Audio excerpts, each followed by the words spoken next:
All right. Good morning to you all. Happy, what is it, Thursday.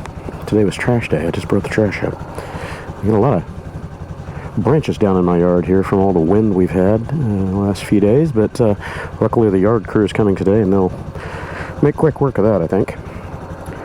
All right, what do we got? Wrong one. Let's go to weather. Let's get the weather report for today. It is 61 degrees. Feels like 61. It's very nice out here. A little chance of rain coming on Saturday, it looks like. There's one. Let's take a look at the wind and humidity. Wind is pretty light. Humidity 31%. Man, it is so nice out here right now. Crazy. Love it. Actually, I think that wind forecast might be a little bit off because it's been very breezy out here. 15 plus mile an hour gusts. Getting some big gusts this morning, but it's not nearly as bad as it's been for quite a few days. We had red warnings and everything everywhere with all the fire danger and everything from the high winds. And I don't think that really covered Houston so much because we've had so much rain. I can't imagine you'd have a fire danger down here because nothing's dry. But anyway, out on the little Cub. Haven't had it out in a while. I've got to go to MicroCenter this morning and pick up a Wi-Fi access point, Unify 7 Pro for a client of mine. Take it over there and install it this morning. They've got a really old Wi-Fi. It's my old office that my business partner that I officed with for a number of years, and the Wi-Fi they've been using is an old Linksys Cisco RV 201 RV2 something, I can't remember. The little wannabe VPN router with Wi-Fi on it. And they were okay back in the day, but the thing's easily 12 years old now. It's ancient. So it's got to go. They're having problems with connectivity, and wireless isn't doing what it's supposed to, and that's a really, really old unit. It's still kicking, though. Been doing well. Hey. Felt like the transmission just slipped right there a little bit. My foot wasn't on it, so I haven't ridden this in a while, so fluids need to be circulated.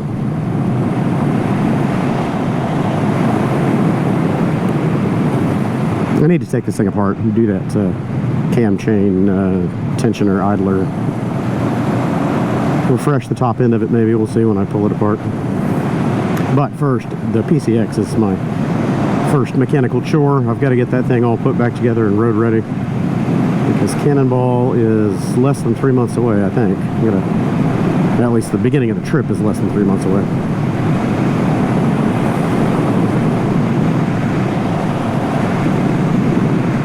So I'll get that thing sorted, hopefully soon, next week or so. And then I've got a handful of others that, time permitting, I will try to get into this spring before summer and Cannonball takes center stage. I might work on this and the other Cub that's in my warehouse, and want to get into the Hunter 350. I already made my parts list for that, but I haven't torn it down to actually inspect the frame, so I'm not going to order that stuff until I know if the frame is damaged. If the frame is cracked, cooked, twisted, tweaked, killed, dead, I'm not going to put any money in it. I'll just sell off parts, strip it and sell the engine and wheels and all that kind of stuff for somebody else's resto project.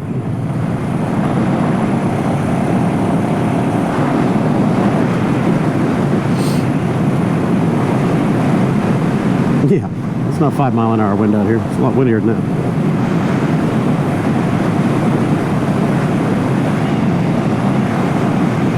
So I'm taking the surface streets all the way in. I'll do Westheimer probably the whole way. I might jump over to West Park at some point, but it's never really any good way to get there on the surface streets down to the Galleria area. A lot of fast, crazy traffic, so just have to keep my wits about me.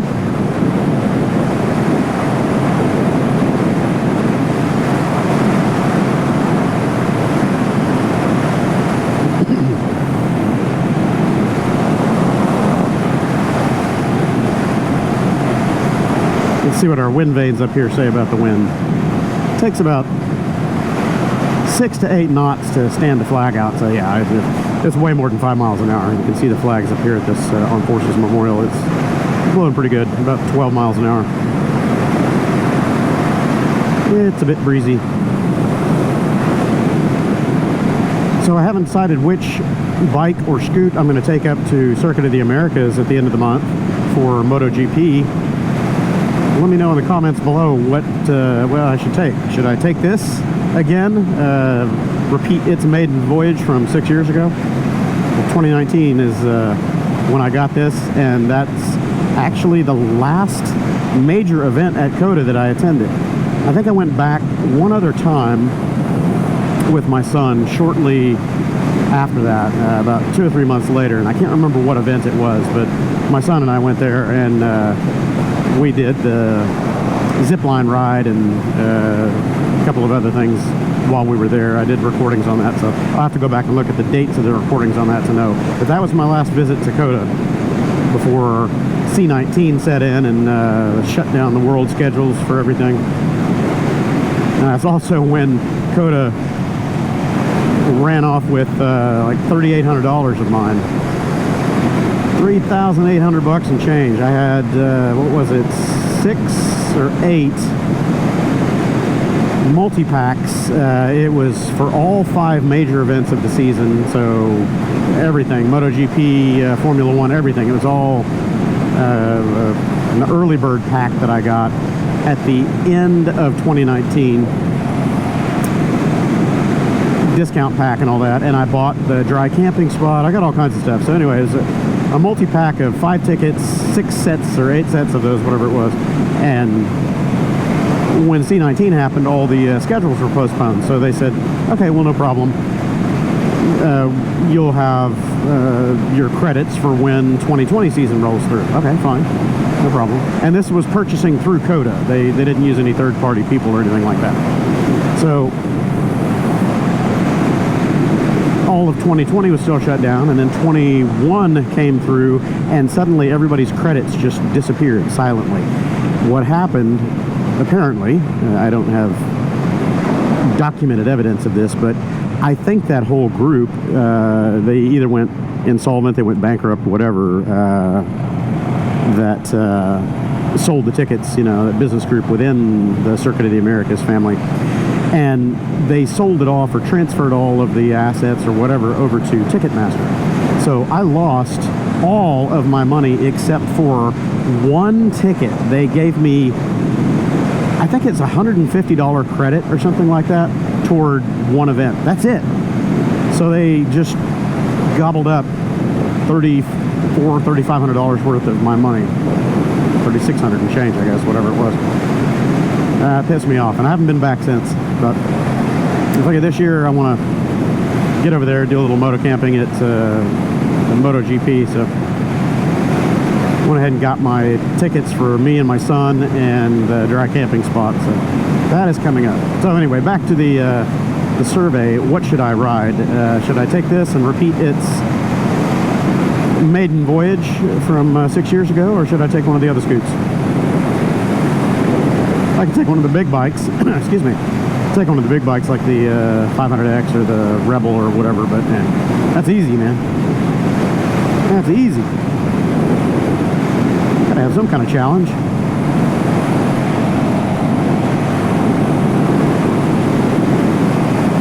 After I haven't ridden the Super Cub in a while, I've always got to keep rechecking my speed, because this thing feels like you're going so much faster than you are.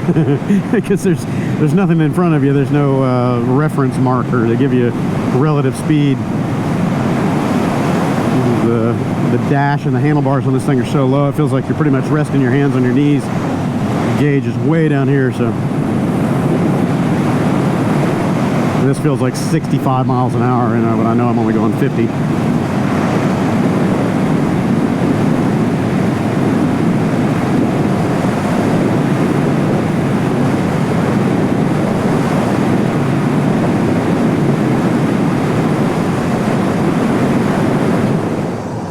I don't know if I have my driving lights on. I don't think I do. Now they're on. just like to give myself a little bit more forward visibility. I had turned off my my high beam and my driving lights on this thing when the battery was a little bit soft. It had sat too long, so just trying to give all those extra pixies back to the battery. That's one good thing about these lithium batteries, lithium iron phosphate or lithium polymer, but the iron phosphates are better, safer in my opinion. Anyway, they charge super fast, way faster than a lead acid, either SLA or flooded. These lithium ions just charge up in nothing flat.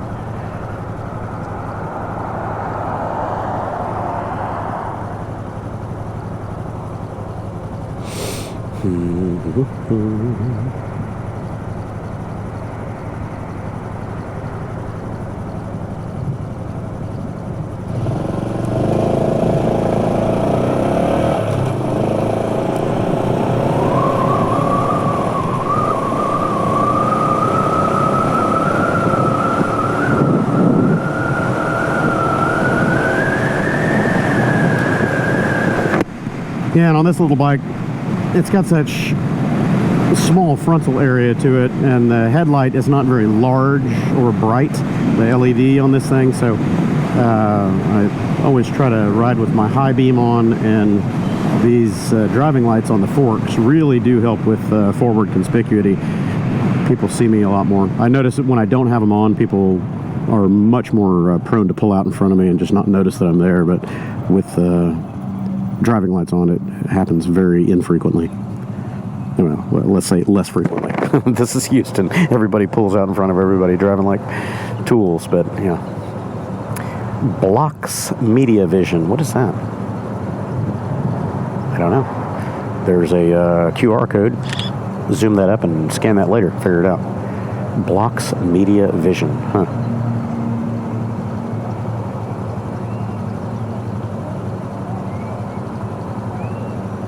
Very professional looking logo.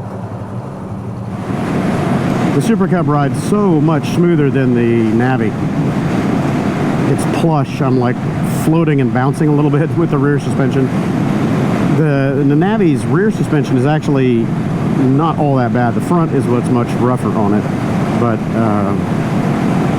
I'm surprised that the Cub rides as well as it does with all the miles and abuse that I've heaped on this thing over the last 6 years.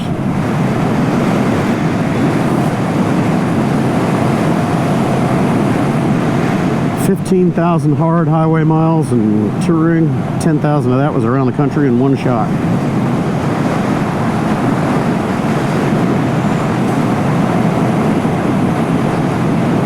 It was just shy of 10,000 miles, like 9,880 miles or something like that in 23 days. 23 riding days. 27 days total, but 23 riding days on the 21 Cannonball.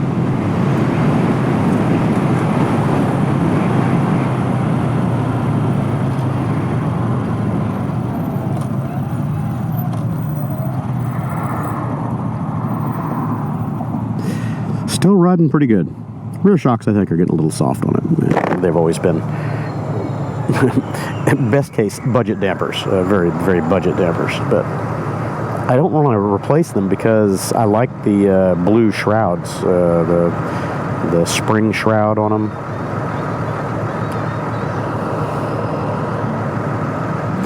If I could find new shock cartridges, you know, inserts or something like that, with their own springs or whatever, but that I could still fit the blue spring cover over it, I might do that. I don't know. I may get some fancier ones for one of the Cubs. It won't be this Cub. It'll be the one in the warehouse, Adrian's old Cub.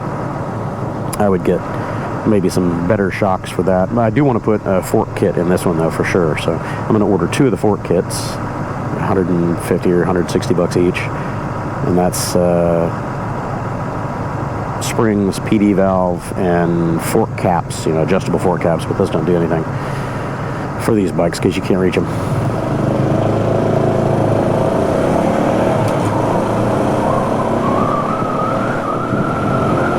Need to put on my new front brake line and brake caliper on this thing too.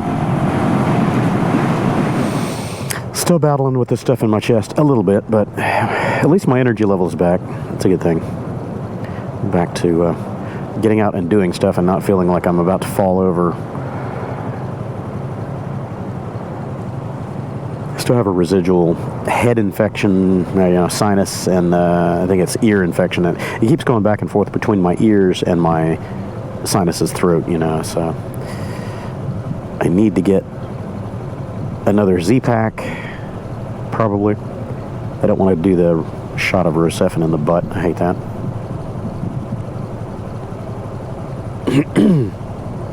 I always try to take the somewhat natural, I wouldn't necessarily call it homeopathic, but, the natural remedies first. Load up with guaifenesin and NAC and stuff like that to try to let my body fight it. That way I get some kind of immunity out of the deal. But, when you do antibiotics, it just ablates all of your good bacteria and stuff in your system, as well as the bad guys. So. Screws up your stomach, your intestines, everything.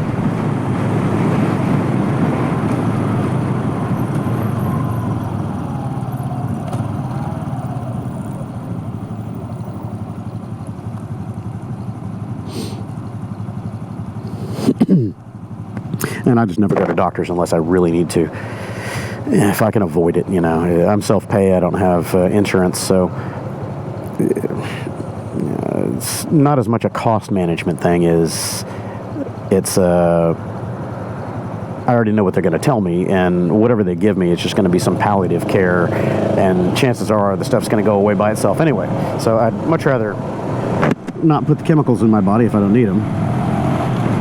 Just let my body sort it out. When it gets really bad, though, if I get a chronic infection that just will not quit, or it keeps migrating back and forth from my head to my chest, or, ears to throat, or whatever, and just won't go away, then yeah, obviously that's got to be handled with something a little stronger than just the over-the-counter stuff.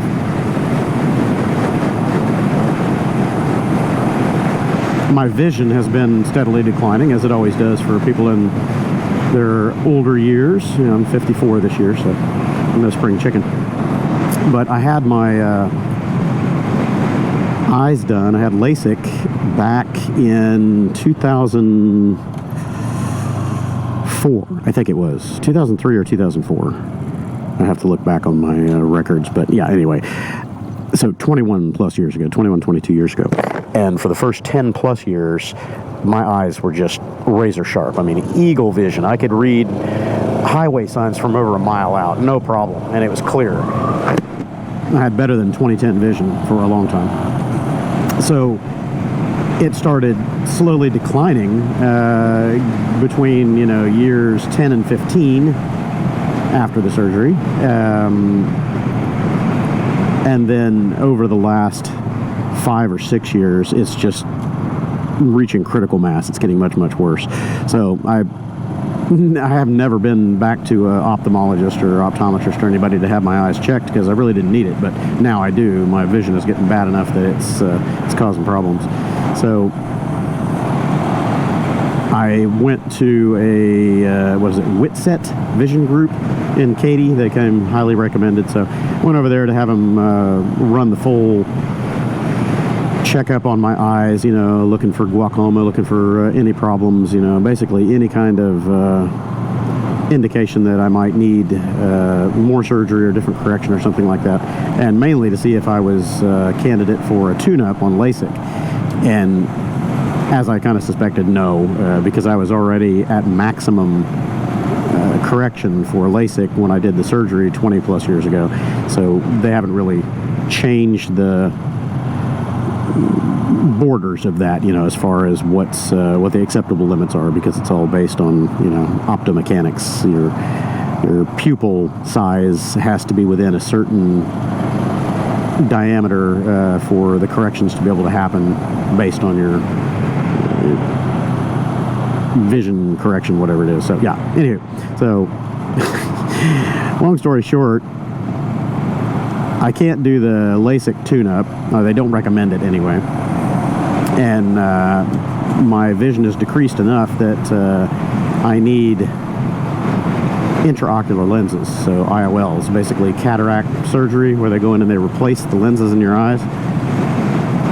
And when I did my surgery 20 plus years ago, it was $5,000 an eye, plus, you know, other taxes and BS and all that. So I ended up paying $10,000 or $11,000 to do it 20 plus years ago. And the price now to do the lens replacement is $5,000 an eye, so $10,000. So I got to put 10 grand in my eyes, which, you know, considering that's your window on the world, I'm not balking at that so much as I'm trying to figure out how I'm going to pay for it. So if I'm going to do it, I need to do it, well, let me rephrase. If I'm going to do it before Cannonball, then I need to make up my mind and get it done in the next month, because post-surgery there is a 6-week healing period where you're not supposed to do anything strenuous, you know, no crazy outdoor activities, no swimming, no heavy lifting, things like that. So riding a motorcycle isn't necessarily one of those things, but all the added stress of being on the road and all that stuff, I wouldn't want to cause myself any problems. And the fact that I'll be gone for a month out of pocket and nowhere near this facility, this group that's going to do the surgery, then I need to make sure that I've given myself enough healing time and there's no complications and all that. So anyway, if I don't get it done quickly in the next, you know, month, then I need to get some glasses or contacts or something.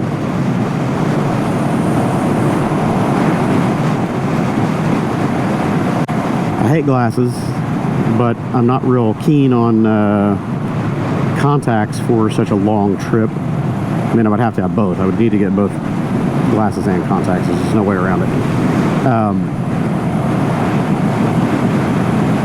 On the road, and especially out on the dusty back roads and gravel roads and stuff like that the Cannonball is going to take, the contacts are not a great idea, because you get grit in under those things and then you're compromised, and you got to figure out how to take out your contact, clean it out, whatever, on the road, on a timetable. It's not a good idea.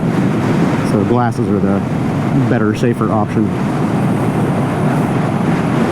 But of course, they're in the way with motorcycle helmets. You gotta take off your glasses, put on your helmet, put your glasses on, you know, all this on and off and on and off and around and around. Now with a modular helmet like I wear,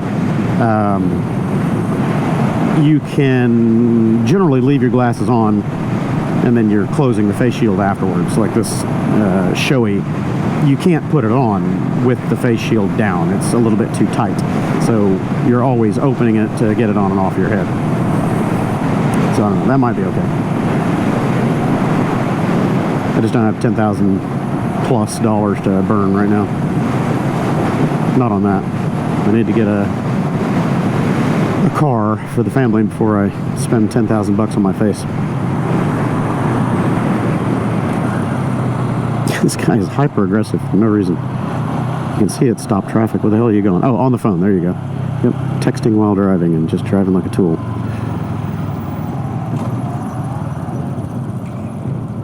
Tim Hortons. I didn't know there was a Tim Hortons there. It's a very Canadian company.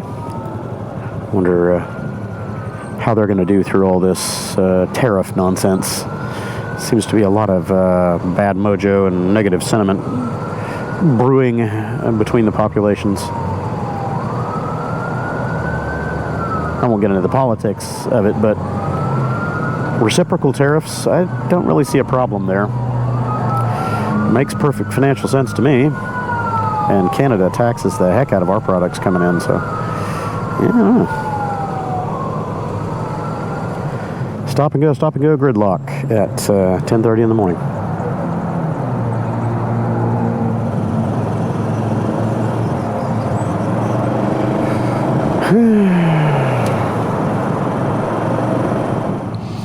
That would be really nice to see crystal clear again. I haven't been able to see 2020 or 2010 in over 10 years, and that takes a huge toll on your quality of life.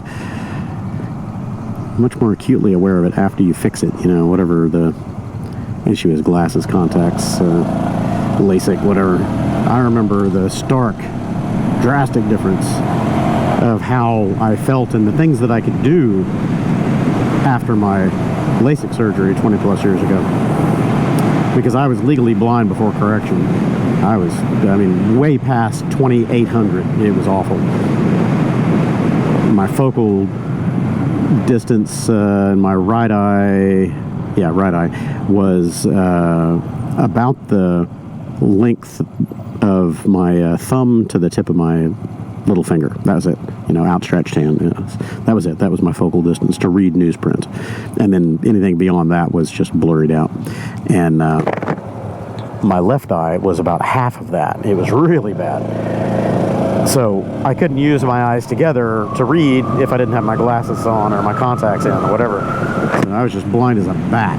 And my glasses were like Coke bottles. They were crazy, crazy thick.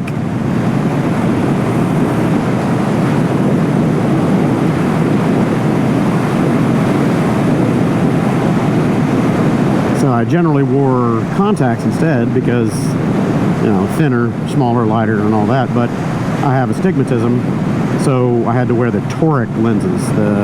They're gas permeable, kind of like a soft contact lens, but they're weighted. They're thicker on one side. They're very rubbery, kind of a thick lens. But anyway, they're expensive as hell, man. I mean, like $380 plus per lens. And if you take care of them, they last a while. But invariably, they're going to tear, they're going to degrade, you're going to have problems with them. And the worst is, you're taking them out in the bathroom, at the sink, whatever, and man, if you screw up and drop one of those down the sink, oh, there's a bad day, man. Because not only you're not able to see anymore because you only got one good eye, but those things are $350 to $400 a lens. Holy crap! So I usually had 2 pairs of them. Just one pair as a spare, and just constantly replacing those things, man. That got to be a very expensive vision habit. Whee, big ball.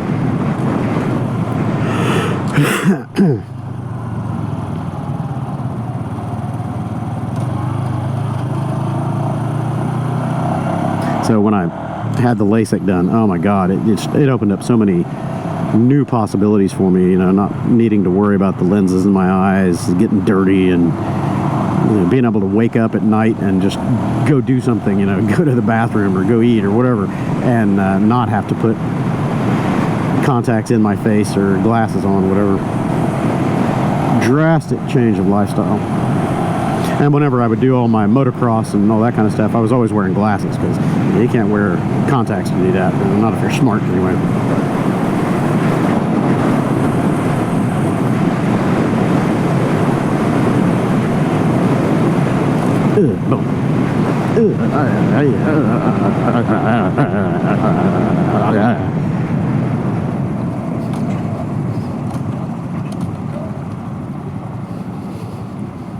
My normal street riding, I would use my toric lenses, or for quite a time I had rigid gas permeable lenses, and ooh, those things you could see really well. It's supposed to. Come on, get off your phone. I see him. Got the phone up in front of the face, looking down at it. Come on. They're supposed to reduce the slow degrade of your vision. The rigid ones hold your cornea tighter, so they are supposed to prevent your vision from getting worse. But I don't know if that was true or not. All I know is they were uncomfortable, and man, if you got something, a piece of grit or something in under it, oh my God, it felt like gravel. It was awful.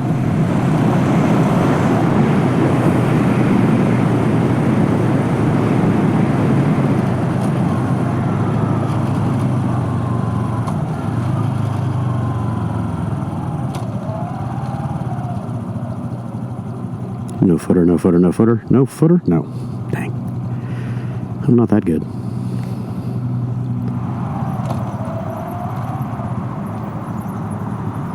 No footer, no footer, no footer.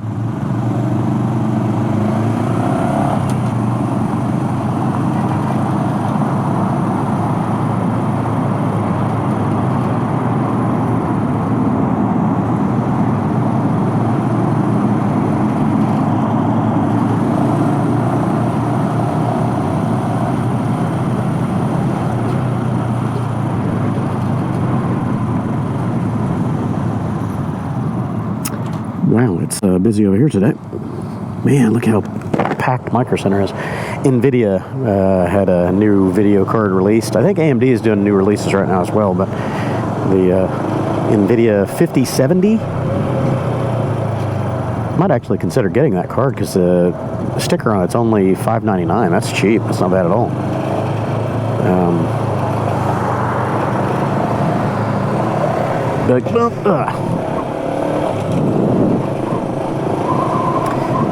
Yeah, I was looking at 4070s. Oh yeah, look at this line. Holy crap. Hopefully this is not just the line to get in the door. That's gonna suck. It looks like it is. Oh man, this sucks. I hate new release days, new release, everybody freaks out. Oh, I've got to have it now. Why? They've only got like 30 of the cards, 40 of the cards. You're just going to stand there for nothing. All right.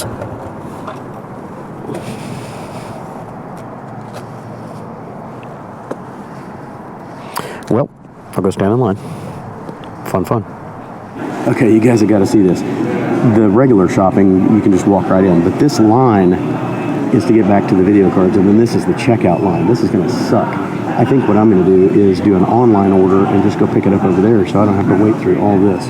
This is nuts, man.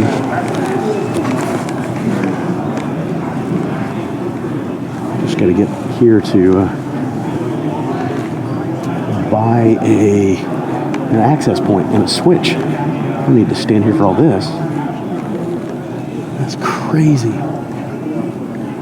People get on these, I gotta buy it right now bandwagons. I don't get it.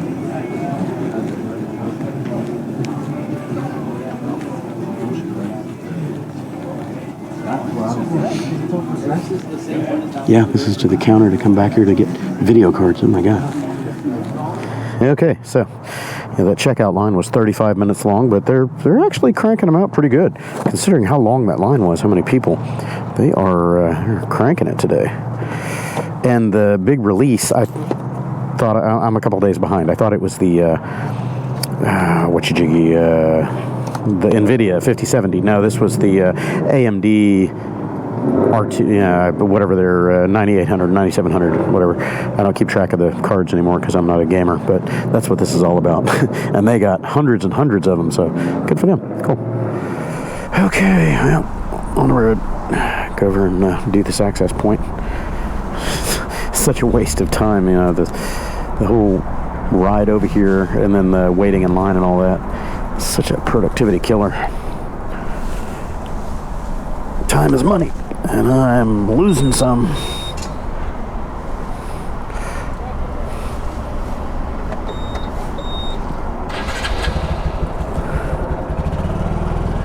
All right, so I can get out of here without getting whacked.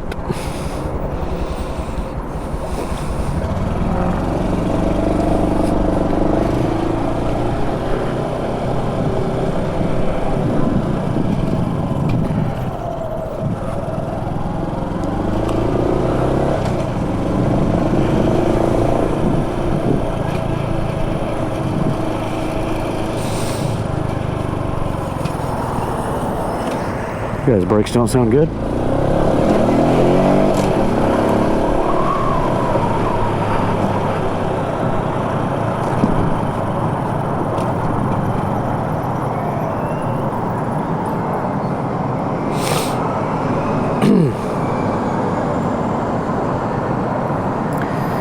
So, roll over to my old office. I don't think I brought my warehouse keys. That's an oversight. No, they might be in my bag. I thought I had them, actually. I don't know what I did with them. I don't need to go to my warehouse for anything, I don't think. Yeah.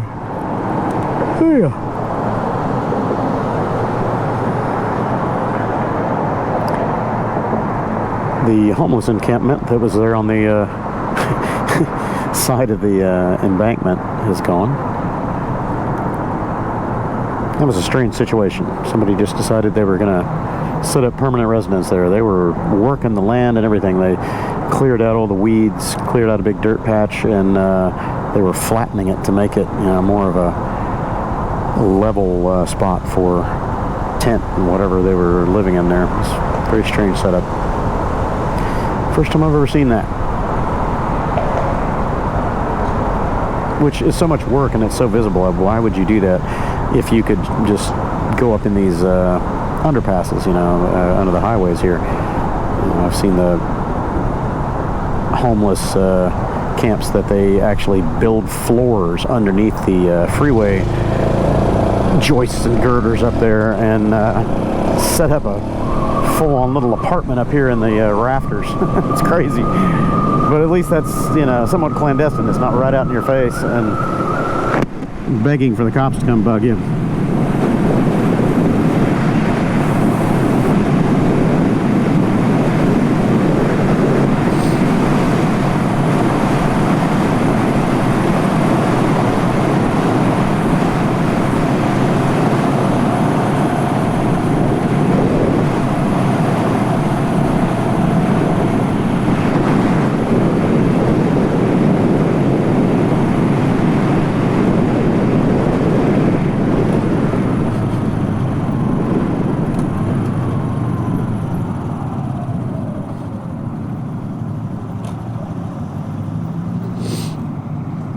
I get my phone out of my pocket and back up here on the charger.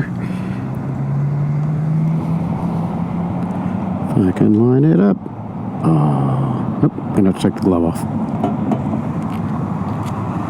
Better do it fast. So one thing about these chargers, they're not the greatest about one-handed. It's the mount that's the problem. It's a two-handed operation to get it on there and locked down.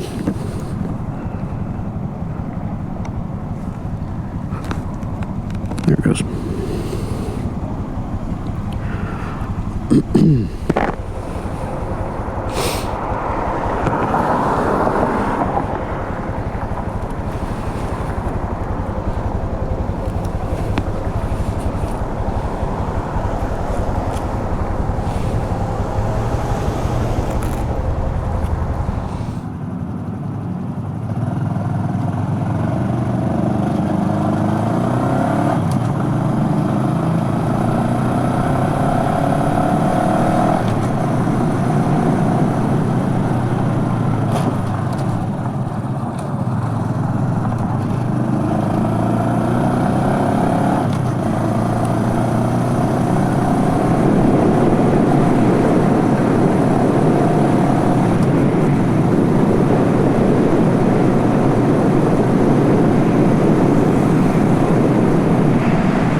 Alright, park it here, kind of sort of out of the way.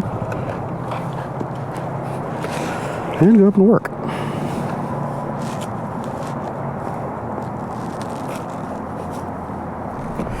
Alright, welcome back to the day. It's 3:30-ish, like 3:32, 3:35, I don't know. 3:30. Heading back home. Was here most of the day. We actually went on a tandem job to a client site all the way out by my house. Excuse me. But he drove, and I just left the bike here, so that's fine by me.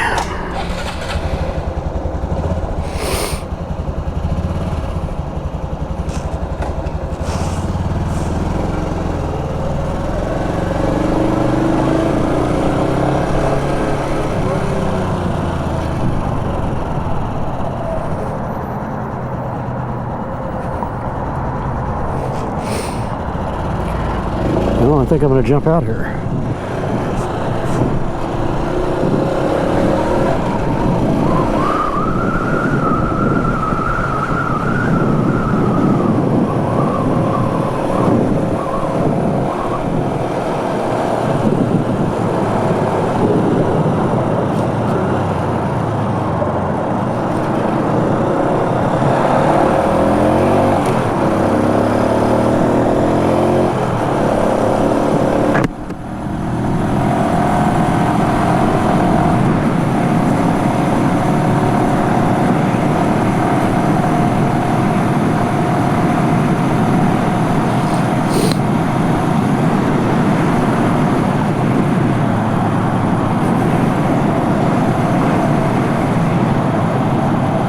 Going straight.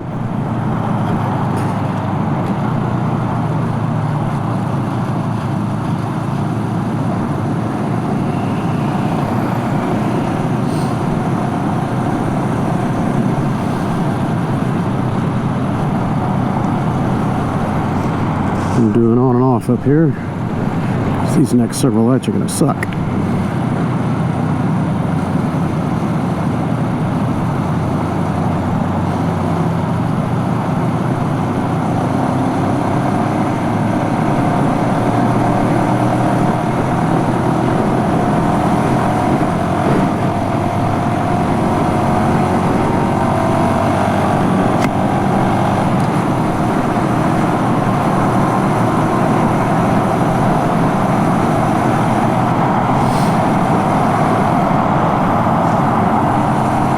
Want me out? Thank you.